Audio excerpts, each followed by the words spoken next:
The reliance of the traveler. If you want to give you the page and the number, Okay, I'm is it the willing to do it. Hadith or the Quran? Which one? No, that is Sharia, Islamic law. The Quran never talk about prayer. Okay, As a matter so of fact, this if you is the follow- Sharia, brother, listen. which is the reliance of the traveler, which is endorsed worldwide by Islamic scholars. Azhar University, over 1,000 years school. Every Muslim imam in America studied that. Can I ask you real quick before we run out of time because the music's playing? Do they have Sure. toilet paper in the bathrooms at these mosques or rocks? No, there is no rock. Rocks ended long time ago because we're But they do use toilet paper? Actually, they use water.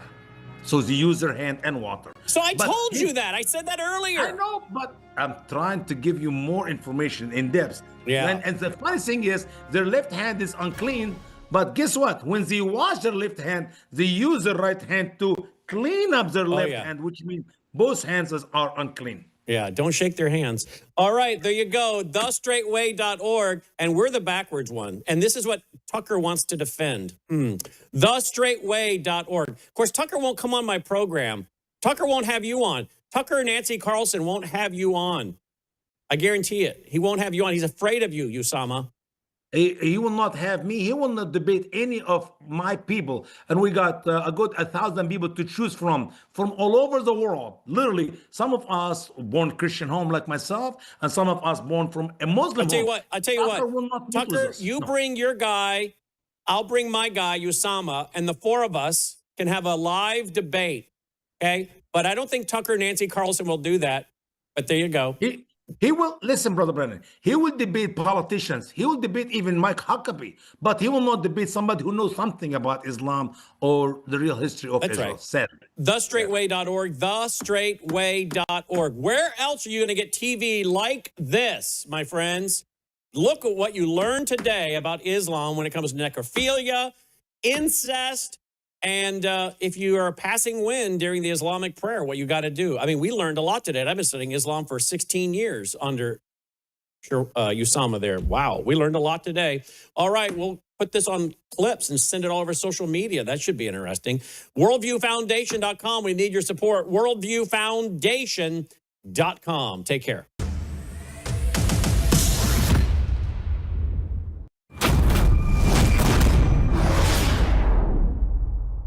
You're watching Worldview 2, built on the 35 years of Worldview books, documentaries, research, high-profile interviews, and the radio.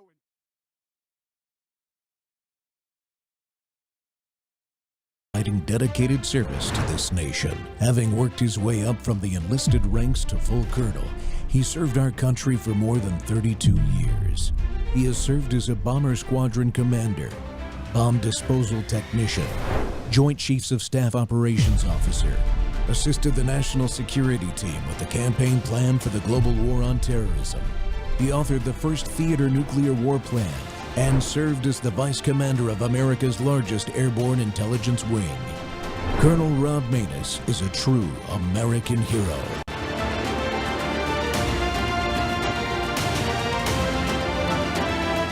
This is Rob Maness Live.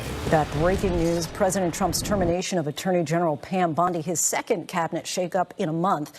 Bondi is a longtime Trump loyalist who helped defend him in his first impeachment trial. Just yesterday, she was seen accompanying him to the Supreme Court for those arguments on birthright citizenship. But the president had reportedly grown impatient with Bondi's lack of success in prosecuting his enemies and her PR blunders on the Epstein case, including a combative hearing on Capitol Hill. But Pam Bondi leaves the Department of Justice more firmly under his control. ABC's Chief Justice correspondent Pierre Thomas leads us off. Despite being perhaps the most loyal attorney general in recent history, Pam Bondi is out. President Trump, the greatest president in American history. President Trump is the most transparent president in American history. Today, President Trump posting on social media that Bondi, whom he called a friend and an American patriot, will be transitioning to a much-needed and important new job in the private sector. Bondi and Trump seen as recently as yesterday outside the Supreme Court. But sources telling ABC News Trump had been frustrated for months about Bondi's inability to bring successful prosecutions against some of his enemies like former FBI Director James Comey and New York Attorney General Letitia James. We have to act fast. If they're not guilty, that's fine. If they are guilty or if they should be charged, they should be charged. And he was not happy with the way Bondi and DOJ handled the Jeffrey Epstein files, at times frustrated over repeated questions about the case. Are you still talking about Jeffrey Epstein? This guy's been talked about for years. Are people still talking about this guy, this creep? That is unbelievable. Bondi had gone to the White House promising transparency, but handing out mostly old Epstein files, leaving many of Trump's MAGA supporters underwhelmed. And there was this moment on Fox News. The DOJ may be releasing the list of Jeffrey Epstein's clients? Will that really happen? It's sitting on my desk right now to review. But DOJ later trying to shut down the release of the Epstein files and acknowledging there was no list. White House Chief of Staff Susie Wiles said on the record in a Vanity Fair interview that Bondi, quote, completely whiffed on Epstein. Democrats celebrating her departure, with Senate Minority Leader Chuck Schumer saying good riddance, claiming that DOJ had been turned into a political weapon. But Republican Charles Grassley, chairman of the Senate Judiciary Committee, thanking Bondi for her work and touting that she had helped bring violent crime down to historic lows. Bondi becomes the second major cabinet official to lose her job in less than a month after Homeland Security Secretary Kristi Noem was removed from her post. The AG is being replaced by Deputy Attorney General Todd Blanche, respected attorney, but also a former defense counsel for President Trump. Just days ago, Blanche touting DOJ's removal of agents and prosecutors who worked on criminal cases involving Trump. There is not a single man or woman at the Department of Justice who had anything to do with those prosecutions. Pierre Thomas joins us now. So, Pierre, is the president likely to get different results with Blanche or whomever he appoints permanently as U.S. Attorney General? Well, it's hard to imagine anyone more loyal than Bondi, and there's no guarantee that judges, grand juries, and juries will give DOJ the results that it wants. Today, Bondi posting that she's eternally grateful for the trust Trump placed in her and that she will continue fighting for Trump and the administration, Lindsay. Pierre Thomas for us. Thanks so much. Good afternoon, my fellow Americans, and welcome back to Training Tuesday on the Rob Maness Show. We're live on World YouTube and our X Spaces simulcast. Well, folks, we're coming to you on Training Tuesday with a critical question facing the president right now. Who should be America's next Attorney General? Pam Bondi, as you just heard, is officially out. The left is cheering. The media is celebrating. But now the real decision process begins. We've heard names like Blanche, the deputy, and Harmeet Dillon, who's working in the DOJ and the civil rights area, has been floated. But today, we've really got to take a look at what the decision is going to be. And I want to make the case for the one guy the radical left fears the most, the man they've spent years trying to destroy because he actually fights back. His name's Ed Martin. Ed Martin has been on the front lines exposing the weaponization of the DOJ and the FBI. He's battled the deep state in courtrooms all across this country. He's defended the Constitution when it wasn't popular to do it, and he's never backed down from the truth. The establishment hates him for a reason, and you'll see some of the clips today. And that's exactly why he might be the perfect choice to clean house completely at the Department of Justice. President Trump needs a fighter that understands the battlefield, someone who won't flinch when the lawfare machine turns its sights on him, which it already has. Ed Martin is that fighter. We're going to break it all down. Today, my special guest is the leader of the Proud Boys, Enrique Tarrio. He needs no introduction, and he knows firsthand what happens when the government turns its power against innocent Americans. Enrique, welcome back to the Rob Maness Show, man. Thank you for having me, Rob.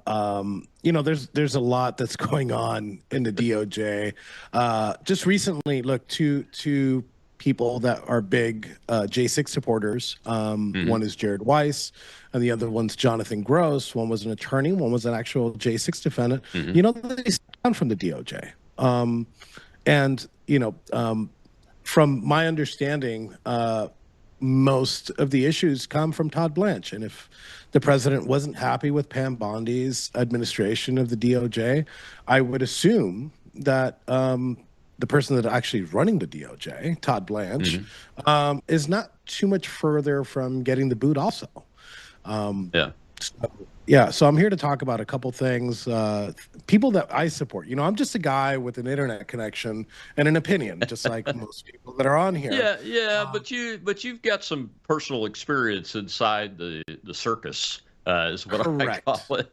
That gives your perspective, I think, important. But tell me, before you dive too far into that, what was your first reaction when you heard Bondi was being fired? Because she was fired. She wasn't just let go. I know that we always try to make it sound like it's honorable and all that, but she was fired. Yeah. So I was in prison when I'm sorry for the dog in the background. I was in prison the first time I heard that Pam Bondi was going to be nominated as the Attorney General, and actually as the most important appointment that the president, any president, can make. That's the executive branch that branch executes the law that Congress imposes. So at first I was kind of like weirded out as a Floridian. I know of Pam Bondi. She was my Attorney General here in Florida for quite some time. She was big on the red flag laws, which was never seen in the state of Florida. So for that reason alone, I was kind of skeptical, but I'm like, you know what? He nominated her and I'm going to support it. So when I finally got the pardon, I said two things. I said, the only way that I'll turn on Pam Bondi is if, because we were planning on suing, and the guys, my four other brothers and co-defendants, they were going to try to throw out the case. Well, they put in a motion to dismiss the case, and the DOJ fought it exactly like the Biden DOJ would. They said everything that happened there was perfectly fine. But then why make why create a press release and say that you're firing some of these J6 prosecutors for wrongdoing? So you can't have things. You can't have it both ways. So I said I'd turn on her if she does that, and I'd turn on her if when we placed our lawsuit, if the government would fight us on it, and they have. So I turned on her very early. I turned on her on February 20th, just a month after the inauguration, and I've been saying she's going to be problems because if she can't solve this issue that the president agrees with us on, which is the injustice that happened on J6, then she isn't the person for the job. So I got a lot of heat for that because I was going against the president's will. Look, I'm very loyal to the president, but that loyalty doesn't extend to his appointees, specifically something that I'm very well aware of, and it's the overreach by the DOJ and the weaponization. So when I heard, and in conclusion, when I heard that she was fired, I was thrilled because I've been calling for her firing ever since the beginning of summer. Yeah, and the story's coming out, Enrique, that the president was frustrated with her. That's why he fired her. As a matter of fact, one of my contacts said that he fired her in the car, either on the way to or from the Supreme Court, where the president, for the first time ever, sitting president, sat in on the oral arguments for the birthright citizenship case and everything. And and apparently she begged him not to do it. It's the word that we got here. So yeah, she's been fired, and the reason she's been fired is not because you've heard her talking points, right? Hey, we've got the lowest murder rate in decades, et cetera, and all of the normal establishment measures of success or measures of effectiveness that you would want to hear from an attorney general. But she was not congruent with the president of the United States' view on things like January 6th. We saw, and it was obvious.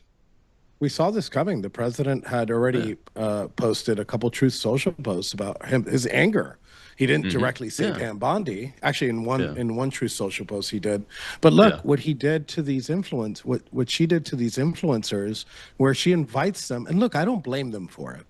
She invites them to the White House, and she's like, I'm giving you guys the binders. And they come out, just like we saw in your intro. They come out with these binders, and they're super excited. They're like, finally. And they show that to the world. That was a disservice to them, you know? Oh, yeah. And then she wasn't a great a great attorney general, but she also wasn't a great communicator, right? They're on the desk. No, they're not on the desk. No, they don't exist. No, it's a hoax. What the president was saying, it's a Democratic hoax that he was part of the Epstein files. He wasn't saying that the whole issue was a hoax. Right. So she counter-messaged the president every step of the way, whether it was on Fox News, whether it was in court filings and motions against J6ers themselves. And she tried to defend him on this last Senate hearing that happened. I think did a very poor job of it. And the president was fed up because we only have 2.5 years. 2.5 years to get accountability, or this is what's going to happen. They're going to arrest the president again. If we don't put these people in jail, we don't get accountability, the president will be in prison. And I'd rather be on the offense than on the defense in 2029. Absolutely. You know, what you're talking about is his leverage. Even if we lose the House or the Senate or both, God forbid, in the midterms, if he doesn't have the leverage that he should have based on these issues, then they definitely are going to impeach him, convict him, and put him in prison. So he's got to have some leverage. And this, the right actions in these areas would give him that leverage. And there's still time to do it. We've got to take a commercial break. Unfortunately, when we come back, I want to talk about some of the other names, get your views on them, and then we're going to dive right into who I think should be it, and that's Eagle Ed Martin. We'll be right back with Enrique Tarrio.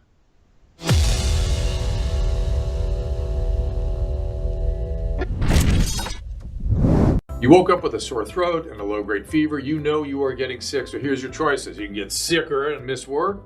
Try to see a doctor this week or sit hours in a crowded waiting room at urgent care. I have a smarter option for you. Open your medical emergency kit. Match your symptoms to doctor-recommended prescription in your booklet and take the right meds now and get well faster. This is not a first aid kit. It's like having an urgent care in your home. It includes doctor-prescribed medications to treat over 39 medical issues like respiratory infections, strep throat, pneumonia, UTIs, and more. No waiting to see the doctor and no standing in line at the pharmacy. It's right here.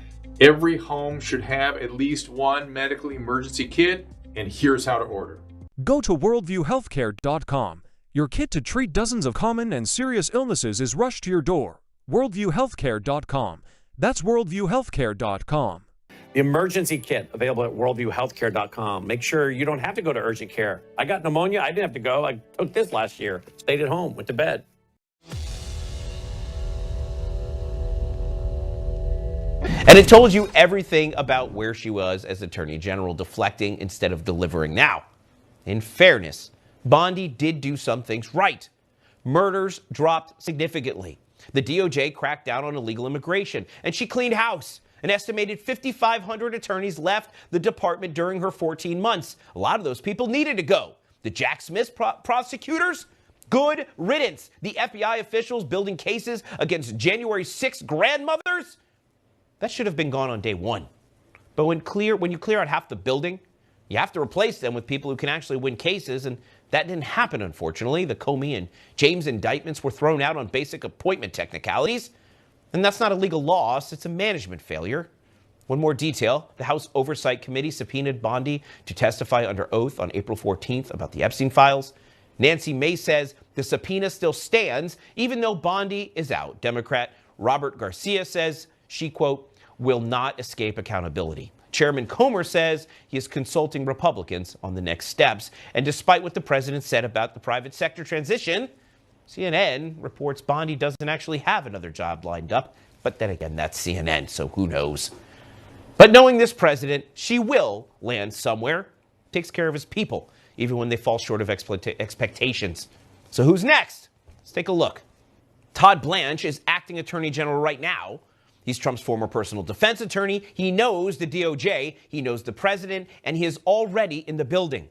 But the front runner for the permanent job is Lee Zeldin, currently running the EPA. 46 years old, he became the youngest attorney in New York State history at age 23. Served in Congress from 2015 to 2023, supported Trump in both impeachments, voted against certifying the 2020 election. That's a big deal. And he had been running what he calls the largest deregulation effort in American history. When he appeared at an EPA panel yesterday and someone yelled in the audience, "Mr. Attorney General," he He kept a straight face, ignored it. Nancy May said yesterday if the reports that Lee Zeldin will be replacing Pam Bondi as Attorney General are true, she welcomes it. Other names being floated: Harmeet Dillon from the DOJ Civil Rights Division, Jay Clayton, the U.S. Attorney for the Southern District of New York, and Justice Jeanine Pirro, currently serving as U.S. Attorney for the District of Columbia. Senate Judiciary Chairman Chuck Grassley says the committee will move expeditiously to confirm a new nominee. But given everything that has happened, any confirmation hearing is going to be a battle. That's right. It's going to be a battle and a battle royale. I guarantee it, no matter who the president appoints or nominates to the position of Attorney General to follow Bondi. And my guest today is Enrique Tarrio. And Enrique knows what it's like personally to have the justice system weaponized against the citizen. Enrique, you mentioned Blanche in the first segment. What's the problem with Blanche? I mean, obviously, the president must have some kind of trust level with him because he defended him in that case and won it very effectively. But I hear a lot of rumors around Todd Blanche that he's an obstructionist and that kind of thing. With just correcting my friend David Pollack on there, and the prosecutors for January 6th have not been fired. As a matter of fact, one of the lead prosecutors for all the cases, Jocelyn Ballantyne, still works for the DOJ. Connor Morrow, which was the bulldog in our prosecutor case, still works there. There's a couple of others, and there's some that still remain.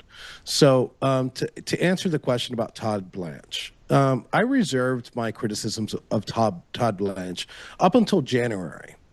In January, I had some conversations with some officials that work at the DOJ because I was hearing those same rumors as you. And it was confirmed by them that most of the blocking was happening by Todd Blanche. And look, I have no doubt of what you said, that the president still supports Pam Bondi and still supports Todd Blanche, you know, at a personal level. You know, Todd helped him in the first impeachment trial. Todd Blanche helped him in the New York documents case. So the president is loyal, but the president also sees when somebody's not performing. And the reason why, and just up until recently, he had defended Pam Bondi up until like 3 weeks before we heard the president defend her. But at the end of the day, the person who really runs the DOJ is the deputy director of the DOJ, which is Todd Blanche. We've heard he's stopped some of these pardons from going through, these pardons applications that Ed Martin has put through, has attempted to put through. We've also seen that he's blocked cases when it comes to Adam Schiff. And we saw, I don't know who to blame for this, but like we had Comey in our grasp and we had Letitia James in our grasp. So the deep state arrest count is not 0, it's -2. And I feel, look, I'm going to make a prediction here. I think Blanche is out within the next 45 days. If he's not out in the next 45 days, he'll definitely be out by the time that primaries for the next general election starts. I think we'll see that. Maybe at the end of the week. We might see a drastic change in the DOJ. My insider sources are telling me, from multiple sources, are telling me what the shakeup is going to look like. What do you think about, I mean, this issue with him of blocking pardons, not going after people that went after President Trump? I mean, Bondi, at least under her steering, went after Comey and James, although it failed for reasons that, as you've mentioned, the deputy really runs the DOJ, so he's got to have responsibility for that. But he hasn't gone after Schiff. Schiff is one of the worst offenders. Schiff, Swalwell, all of them. You know, Benny Thompson, the chair of the January 6th Select Committee. You know, the Republicans, so-called Republicans that were involved in that, none of those people have been held accountable. And if Adam Schiff can't be held accountable by this DOJ, who the heck could be? I mean, he's the worst offender. He's released classified information. He said that there was stuff in classified information that wasn't, lied, and all kinds of things. Look, Let's go with easy prosecutions, right? Although I think those are easy. There's a case to be made, many cases against Adam Schiff, but one is like election interference. We saw the emails back and forth. He wanted to do this all before the primaries for the general election. Right. But look how easy this one is. Peter Navarro went to prison for 90 days. 90 days for contempt of Congress. I know that he's in the Supreme Court now, and so is Bannon. Or I think it's Bannon that's in the Supreme Court now fighting that. Yeah. But regardless of the fact, they set the precedent. They said, well, look, we're going to give you 90 days if you don't answer this congressional subpoena. Well, Representative Anna Paulina Luna referred Merrick Garland for the same exact crime under the same exact circumstances. But you know who she had to refer him to? She had to refer Merrick Garland to Merrick Garland's DOJ. They refused. The statute of limitations on that is not up. At least give me 90 days. At least give me 90 days of Merrick Garland in a prison. And we're not seeing that. And we didn't see that. And the referral's there. So it's not like it went away. So they could use that same referral, or you could contact Representative Luna and bring that up again and put him in jail for 30 days. At least give the base what it asked for. We didn't vote for cheaper eggs. We didn't vote for cheaper gas, although that was part of the reason. We voted for accountability. And accountability to those that weaponize, not only against just the president of the United States, but his supporters at large. So the next attorney general has to be a pit bull. It has to be somebody that has gone through the ringer, not just somebody that saw it from the outside. It has to be somebody that has witnessed it firsthand and knows what the issues are, and somebody that would take decisive actions. Because I say we have 2.5 years, and in 2.5 years, if this is not solved, the president goes to prison and his supporters are next. They're going to play the reverse game. They during the Biden administration, they arrested his supporters like a chessboard. They took the pawns, they took the rooks, they took the knights in order to get to the king. They're going to play reverse chess this time. They're going to take the king piece and then take all the other pieces, and it's going to be very, very easy for them to do that. Oh, it absolutely will. So let's talk about Zeldin. Why is his name coming up all of a sudden? I like what he's doing at the EPA. Don't get me wrong. I think he's taken on that pit of vipers pretty effectively. But I just didn't see him as an AG that would be the pit bull kind of guy. So I was away for 3 years. I can't tell you I know too much about Lee Zeldin. From what I've heard, he's good. He would be great for the position. By a lot of people that I respect, that I know and I respect. So look, I won't be the first one. I won't be the one to say, oh no, I don't want Lee Zeldin. I don't know enough about him. That also is a little bit concerning to me because I'm in the know on everything for the most part. But I don't know. Do I trust my friends here? Yes, I do. I do. So, but it goes beyond why the name is coming up. Rob, I think on Thursday we're gonna get some news. At the very latest Friday, Lee Zeldin will be nominated as the next Attorney General of the United States. Oh, you think he will? I think he will. Yeah. And that's based on multiple sources. I think was the assassination attempt on him, did that happen while you were in prison? Are you aware of that? No, I'm not aware. A guy attacked him with a knife, I believe, on stage, if I remember correctly. Oh, yes. Actually, at a campaign event when he was running for governor. When he was running against Kathy Hochul. Yeah, I think that's one of his positives is that he has survived something like that was ginned up by the left, ginned up by leftists in the DOJ because of what they said. I think it's crazy that we're like, okay, well, does this person have prosecutorial experience? It's not about that. I think it's about like somebody that knows what the problems are, and a deputy attorney, a DAG that would like execute some of those. So I think that's why those 3 positions, the top 3 positions in the DOJ are very important. I think here's another thing. I think Thursday or Friday, I think that we'll see a nomination of Harmeet Dillon as the number 3 at the DOJ. Oh yeah, yeah.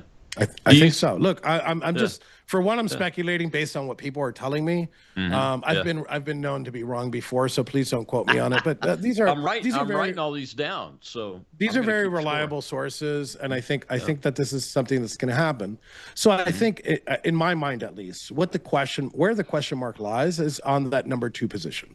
Who will take that number 2 position, which is, I think, the most important position in the DOJ. Yeah. I agree. So, I agree. Having been a vice commander of the Air Force's only airborne intelligence wing, I know exactly how important the number 2 position is in a large bureaucracy and organization. That's got a real mission. I like Hartmeet. I've known of her for a long time. We followed each other. We've only met once or twice in person, but I like what she's been doing in the Civil Rights Division, and she's got courage. Got the courage to keep out there messaging in the public that most of her stuff I agree with. I mean, I can't even think of anything that I disagree with, quite frankly. I'd like to see her more aggressive on the Second Amendment office that she stood up, but she stood it up. I mean, that's pretty amazing right there. Right. All right, well, we got to take another break, Enrique. When we come back, I want to know who you think is going to be the number 2. I've got an idea. I've already opened my kimono. We'll see what Enrique thinks about it. We'll be right back on the Rob Maness Show here live at Worldview Tube. I just want to say,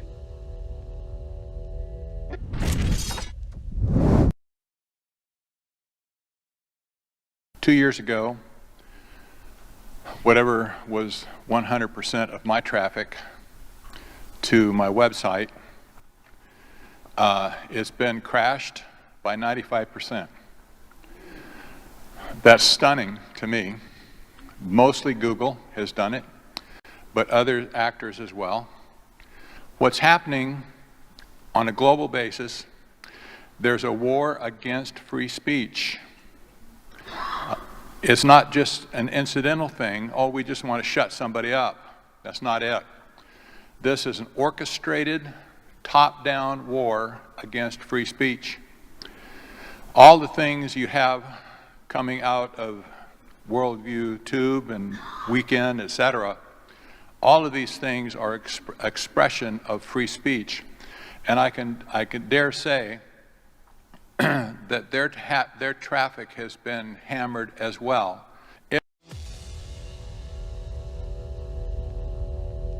People, Ed Martin. And look, I don't know what's going on. Ed Martin is a great warrior. He was supposed to be, when he left the D.C. U.S. Attorney's Office, when Judge Janine came in, when she got confirmed, Ed went over to Main Justice to head up the weaponization of government, of which he was handpicked by this guy named, let me remember, I get him. Oh, yeah, Donald J. Trump, who happens to be President of the United States, who could not think more highly of Ed back from the time of, in 15 and 16, when Phyllis Schlafly endorsed President Trump. And Ed Martin has been a warrior since then. He's one of the toughest hombres I've ever met. And now there's a Washington Post story that says today that Ed Martin is out of Main Justice. He's off of not heading the weaponization, but he's not even on the weaponization working group. I don't know how that happened. And he's now doing pardons full time at the pardon. And there's this discussion he may go over to the White House in a senior position. I'd rather have him in Main Justice on weaponization. I think it's good for the country. This guy's a total warrior. Welcome back to the Rob Maness Show. It's Tuesday, Training Tuesday, and we're live on Worldview 2, and our X Space is simulcast, and Scott Pressler's in our audience over on the space, along with a bunch of other notables. You guys need to get in there and ask some questions if you get the opportunity. We are always open for questions, and my guest today is Enrique Tarrio, and we're talking about the Pam Bondi's firing as Attorney General of the United States and who might replace her and everything. And Enrique, I think we've talked about everybody that I knew about except for one guy, and that's that guy Bannon was just talking about there. And he has been through a little bit of a fire, Ed Martin. He has quite an impressive background. You know, he was chief of staff for the governor of Missouri, as Bannon says, he was for the Phyllis Schlafly at the Eagle Forum, and he was the district attorney for the DC temporarily until he couldn't get confirmed, which I think is a big, when I'm pushing out these names, right? Tom Fitton, Ed Martin, and I'm like, hey, these people should be like, everybody comes in the comments and it's like, well, they can't get past Senate confirmation. And look, while I understand that, I don't think anybody that we need can get Senate confirmed. Look, I have a different view on it. I think he makes these appointments, these 180-day appointments, these temporary appointments, all the way through the end of his term, because what we need, and I don't know. I don't know if Lee Zeldin would make the cut. Maybe if he's a buzzsaw, he makes the cut. I think that you'll see a lot of pushback from Democrats. Again, I'm nothing against Lee Zeldin. I just think that the people that are effective, we can't put them in. But we could put them in, because there is a way. There is a constitutional way to do this.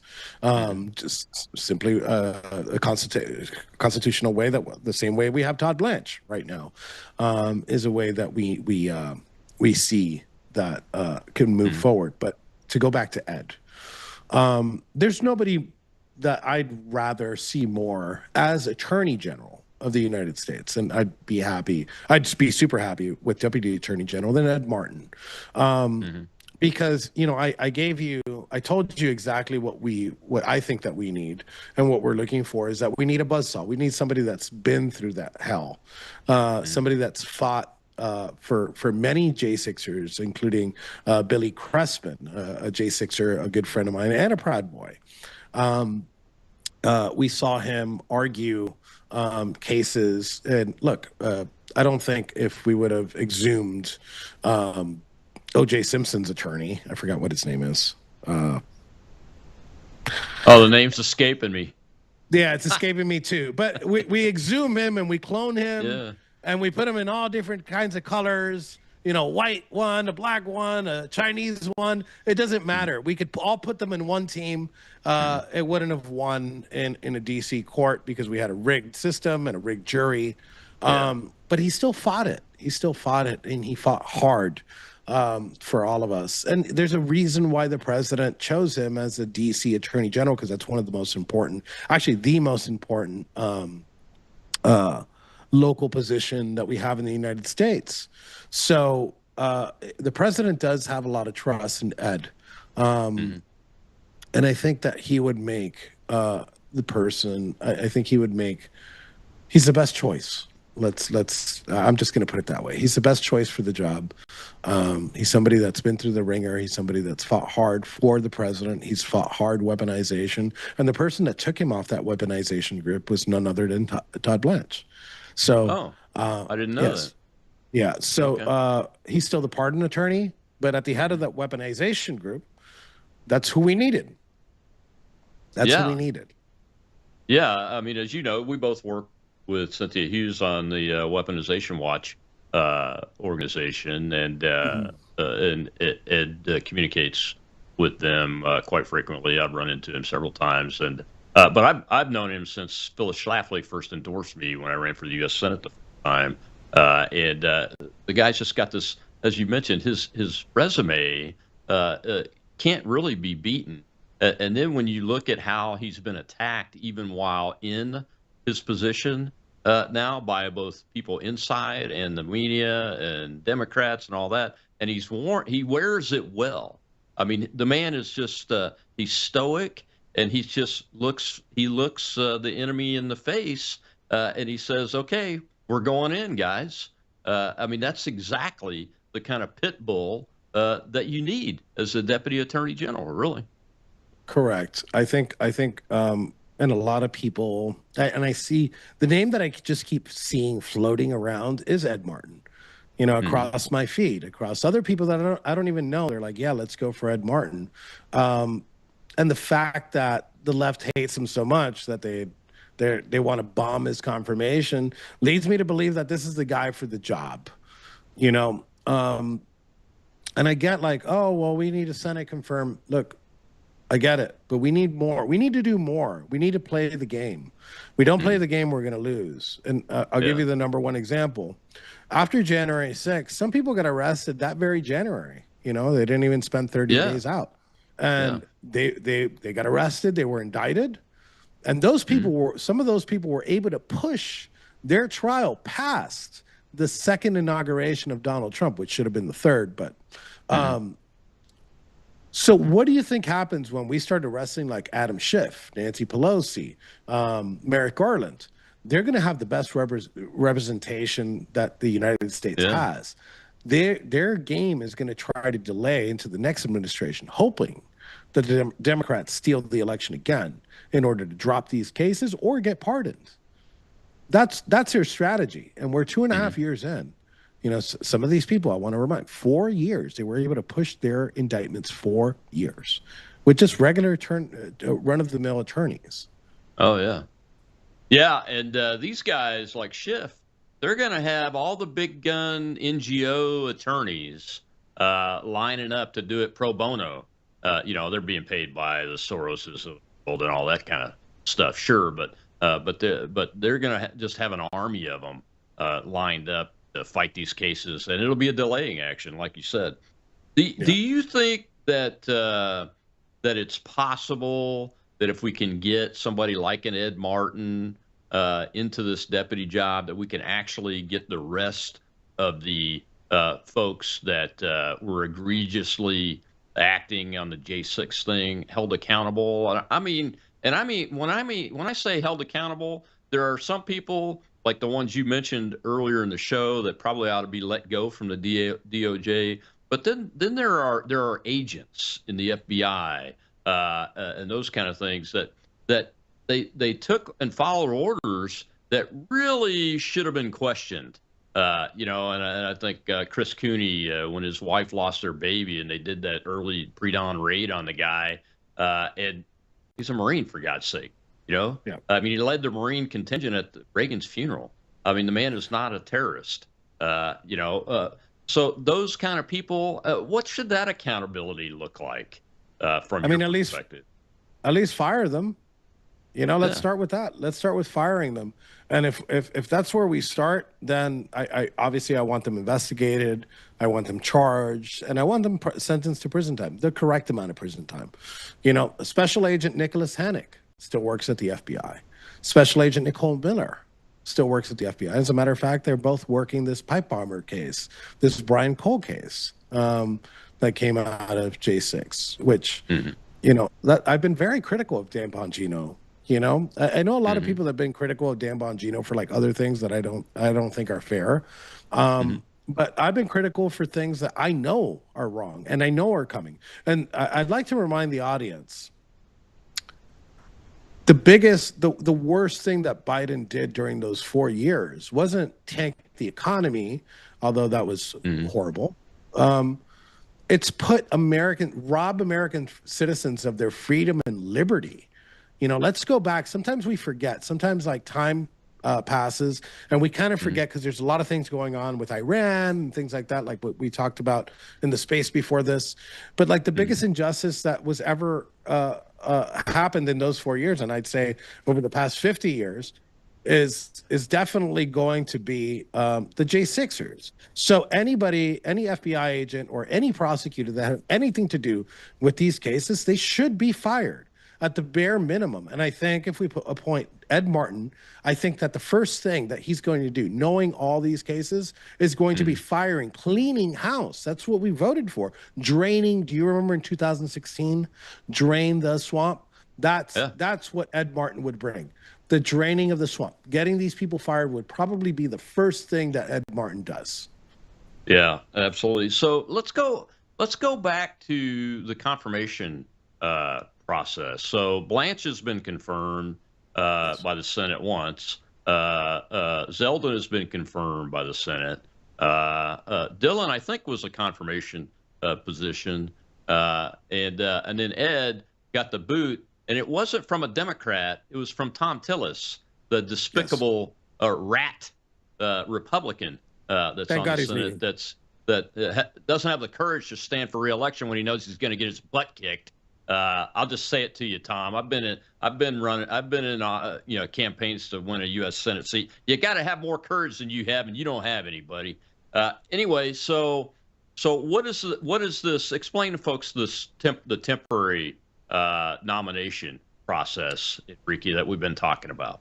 So there's a couple of things. There's recess appointments, which if you look at the number is 0 right now. We have 0 recess appointments by the president, but temporary appointments, they last 180 days, right? That's during the process of the nomination process. And we could technically get Attorney General Ed Martin or Deputy Attorney General Ed Martin without having to worry about the Senate. We need to get the job done. The point isn't Senate confirmations, it's getting the job done and getting it done as soon as possible. So I think that's a path that we can take. I think that's a viable path to actually getting somebody that's in there that's going to perform, right? As you said, Lee Zeldin is already nominated. Obviously, they would have to renominate him. Would they renominate him right now before midterms? I don't know. Yeah. I don't know. Yeah. If I was the evil Democrats, I'd block everything right now up until after. With 0 recess appointments, I'd try to make the number of new nominations for these cabinet members 0. That's a strategy. It's a game. And once you understand and once you accept that it's a game, unfortunately, then you learn how to play it and you start winning, right? So I don't want to hear he can't be Senate confirmed. No, put them in. Okay. Yeah. Who they would confirm in a minute, including Tom. Let's bring back Merrick Garland. For all how evil he is, he was a very effective attorney general in the opposite direction. But look, this time, by a year and a half of Merrick Garland on the job, there's over 800 J6 arrests alone. Let's not count anything else. 800. And we're at -2. -2. Bring back Merrick. Performance. We need performance and playing the game. And that's one of the biggest frustrations. Yeah, I know you are. We'll get the feedback, I'm sure, man. Well, we got to take our last break, but I want to talk some more about this. We need performance, and we need to play the game from our perspective and win. We'll be right back with Enrique Tarrio.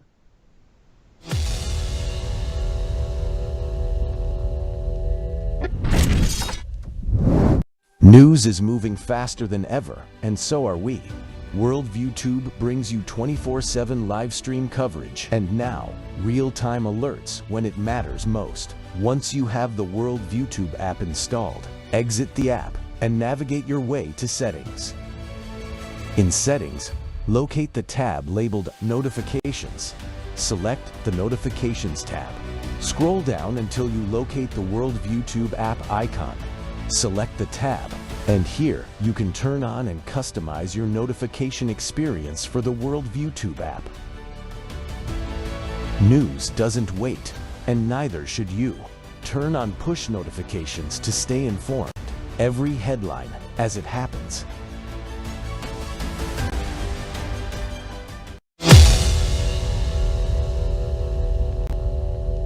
What about the January 6th committee? Did they destroy evidence? Is there criminality there? Of course, we're all in that too. And trust me, a lot of people did not get a pardon that were involved in the select committee, and they ought to be keeping an eye on their mailbox because there's a lot to be asked about. And the pardons that were given out were done by an auto pen. Are they legitimate? Well, I'm the pardon attorney, so I'm in that too. I can tell you we're investigating how the pardons were granted. It was not like anything in the history of America what not Joe Biden, his staffers did, not just with the auto pen, but with faking him out on the memos. More to come, Maria. I'm telling you, Pam Bondi has let us. Welcome back to the Rob Maness Show. It's Training Tuesday on Worldview Tube, and our X-Spaces simulcast. We're live. My guest is Enrique Tarrio, and that guy right there, Enrique, that was some time ago, but that's the reason why Tom Tillis kicked him out of that job is because he has guts, and he's right there on the target. And he's not talking about stuff that doesn't exist or some made-up charge or anything. He's talking about real facts, real actions that should and can be held accountable. And if we had the right person in as the Attorney General, or especially as the Deputy Attorney General, we could get that job done. Yeah, and he sounded a little bit. I was looking away from the screen. I thought it was Trump talking. He's got that. He's got that Trump talk. And look, all the things that he said that he's working on, those were blocked. Those were blocked. Yeah. So and I look, I've never met him. I've never had a conversation with him. I've never had an exchange with him. I'm telling you from what I see, right? And what I see is a pit bull. What I see is what America needs. America needs somebody like Ed to take the helm of the most important, I think, of the branches within the executive, the bureaus within the executive, and that's the Department of Justice. That is a hammer. That is the spear of justice, right? That's the rule of law. And I think Ed knows this very well. I think Ed is a person that's motivated, a person that's educated, a person that's experienced, and a person that has been through the ringer for your average, everyday American citizen, and that includes the President of the United States. Yeah, absolutely right, man. Look, when I was researching for this show, there's a clip that keeps coming up of CNN hitting Ed over a J6er named Tim Hale, and I've interviewed Tim several times. I know his story, and the CNN clip that keeps coming up, it's kind of a conglomeration of different sayings, but they're lying in the clip about Ed and about Tim and the whole situation to make it look like he supports Nazis. And the clip is still there, which tells you that people are going to it and sharing it, and it keeps popping up because people are talking about it again. And folks, mark my word, Ed Martin is the man for a higher level job. I think he's doing a good job at the pardon level, but as you said, a lot of activity has been blocked. We would see a lot more of these pardons of unjust prosecutions. Not just obviously I'm a J6er, and there's 11 individuals right now that need these pardons. I believe 12. I'm sorry. 12 individuals that need these pardons. But beyond that, there's so many people in the system that I've witnessed that either are innocent of their crimes or they were over prosecuted and over sentenced. Most of our prison, because sometimes we're like, oh, those prisoners belong in there. That's the typical thing. Yeah. But when you talk to these people, you're like, wait, what did you do? What do you mean you got 30 years for that? Yeah, well, there's a technicality in the law and how the sentencing works. And I'm like, yeah, you know what? And they admit, they're like, look, I did something wrong. And that merits a 3-year sentence like normal, but they over prosecuted them. The trial tax is another thing. If you decide to take it to trial and you lose, you get a lot more time. Those are discrepancies that I think that Ed Martin is trying and has been successful in many, many occasions, but not all the ones that are supposed to be signed not because of his own doing. He's getting blocked. He's getting blocked because it has to go through DAG. It has to go through the Deputy Attorney General. So we'd see a lot of justice happening in a system that's corrupt. Even the left should agree with me on this. There's a lot of people that are in prison that shouldn't be in prison, and Ed Martin would be a champion. And it's not a partisan thing. It'd be a bipartisan thing where he doesn't see that. He just sees, hey, look, there's something wrong that happened here, or this person's heavily apologetic. So this merits a commutation or pardon. Yeah, and the great thing is, I know for a fact, because I had the privilege of attending an event at the Capitol Visitor Center that Cynthia Hughes of Weaponization Watch gave me an invitation to. And so Ed is working with the head of the Bureau of Prisons and his deputy, and Todd Chrisley, who was in prison, and Bannon, I think, is involved in some way in getting the prison system corrected too. in addition to what you're talking about. But let me ask you about, before we get to the end of the show here, I wanted to ask you specifically about at least one person, and that is my friend Joe Biggs, U.S. Army veteran, two-time Purple Heart wounded in combat gentleman. What is Joe's status, and is anything being done to help him? That's probably a difficult question I didn't expect to get asked. Joe could be doing better. He's happy, but Joe could be doing better. His benefits have been taken from him.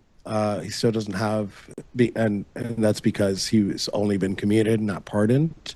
And I think that if anybody deserves it, like these people, these 12 individuals, specifically Joe, like we're not charged with violence. None of these cases have anything to do with violence. Joe never touched a police officer. Joe never broke anything. He walked in and out of the Capitol, and for that, it's cost him. Basically, it's like he's not even a veteran anymore. Somebody that fought and bled multiple times for this country, Army Ranger, decorated. And he's struggling. I wish I could tell you like he's doing amazing. He's good of spirit, but he's struggling. He's struggling tremendously. He had PTSD before he went in, and imagine locking somebody in solitary for 4 years. So I wish I had better news. Well, that's why I asked the question, Enrique, because I love Joe. I've had him on my show several times in the past, when you guys were doing God's work in places like Portland. And I think he's had a disservice done to him.